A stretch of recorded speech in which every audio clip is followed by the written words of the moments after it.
राधे राधे सांग मैंने केमती अच्छी आउ एक मिनी ब्लॉग को आपण मानक वेलकम।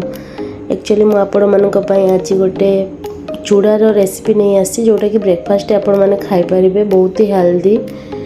तो आपण मैंने देखंतु मु कौन कौन नहीं तापाई 2-3 पानी करी पोहा को धोई देइछि। एटी बुट आ मुग ताको पानी रे बतुरे देइथिले 5-6 घंटा करू। चीनी नड़िया कोरा कमला लेंबू एटी चेरी कदली पेड़ा एप्पल आ खजूरी आपण मैंने चाहिए भी आउ किछि एथिरे ऐड करि परिबे। मो पाखरे एतिकी अवेलेबल थिला तो मु एतिकी रे बनैथिली आ जोडे खाइबा पे पूरा मस्त थिला। आपण मैंने थरे ट्राई करंतु निश्चय भल लागिवो। एडी मो सब को गोटे बाउल को नै नैथिली।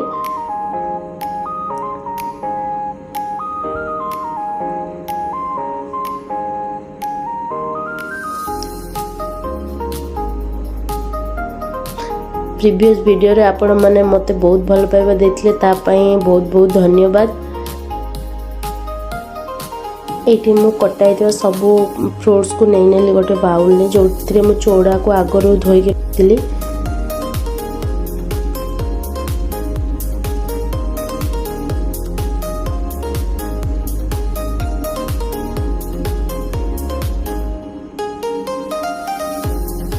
तापर गोटे स्पून रे आपण माने भल भाव मिक्स करेंगे। यहीटा आपण मैंने थोड़े बनई ट्राए करंतु देखिए बहुत ही भल लगे। सकाळ जलखिया पाई बिल्कुल परफेक्ट अच्छी रेसिपी।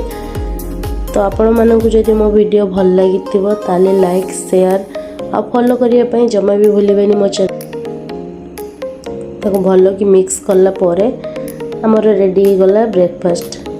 आज ब्रेकफास्ट आम एडाई खाइतिलु। मो हस्बैंड पैकिंग करी सी नहीं जाइतिले आ मु खाइतिली।